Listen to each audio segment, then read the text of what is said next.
Bueno, buenas noches. Buenas noches.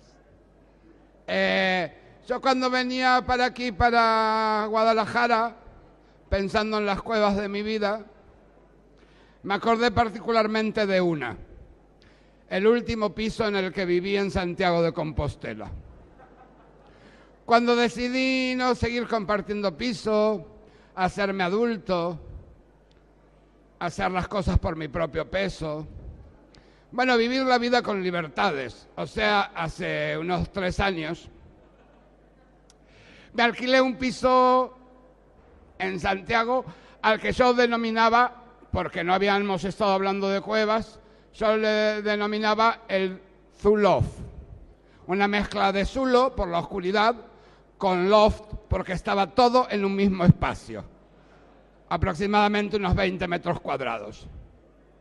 Y yo estaba muy feliz ahí, porque me podía recluir todo lo que quería, podía hacer todo lo cobarde que me hacía falta, bueno, esas cosas, ¿no?, que uno tiene en esos momentos de la vida. Y uno de esos días que decidí quedarme en casa, a pesar de que había salido a dar una vuelta y iba tropezando con gente, bueno, tropezando era un decir, ¿no? Yo iba muy sobrio, sin haber bebido, y me iba encontrando con gente que dice, ¿por qué no te vienes a tomar una...? ¿Por qué? Y dado que no tenía una respuesta clara, decidí irme a mi casa. Dije, mejor en casa, solo. Me llamó la atención al abrir la puerta el olor a bizcocho recién hecho en el horno. Pero dije, bueno, vendrá de la panadería, porque en casa no hay horno. Pero al llegar a la cocina, o sea, después de pasar el pequeño trastero y el baño que había al entrar al piso y llegar a lo que se llamaría cocina habitualmente, porque es donde se hace la comida, pero que en este caso sería un largo pasillo con las cosas básicas para cocinar, estaba mi madre, controlando que el bizcocho estuviera en su punto. Curioso, ¿no? Hacía tanto que no la veía. Seguí caminando un poco más y en una mesa rebatible que había en un espacio que podía ser habitación o comedor o salón de estudios o de estar o lugar de mirar la televisión o de pensar o meditar, todo en aproximadamente unos 8 metros cuadrados, estaba mi padre con uno de esos lápices que él solía usar, que era un lápiz muy pequeñito, que para seguir usándolo se le ponía un alargador de lápiz de madera, escribiendo a lo suyo, como siempre. En el sillón orejero, que servía para sentarte para comer, o para sentarte, o para sentarte para descansar, o para dormirte antes de pasarte a la cama, que estaba exactamente pegada al sillón orejero, estaba mi tía Jolie, como de costumbre, eligiendo telas. Que si más gruesa, que si más finita, que si más floreada, que si más estampada, que si más a rayas, que si más a cuadros.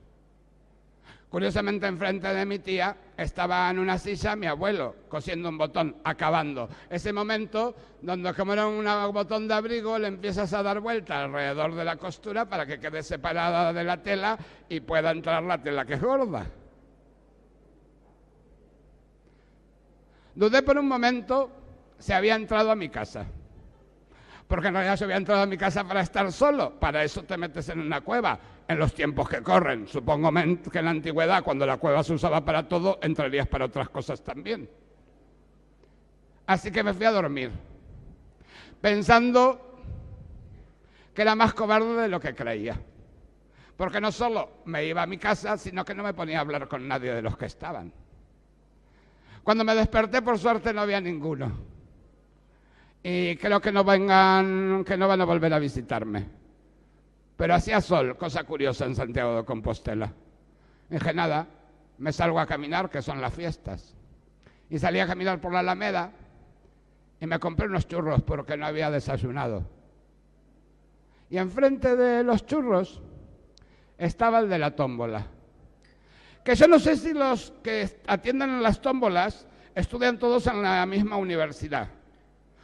Pero curiosamente el de la tómbola de la feria decía exactamente lo que decía el de la tómbola de mi escuela cuando se hacía la tómbola para el día de San Roque. El que no arriesga, no gana.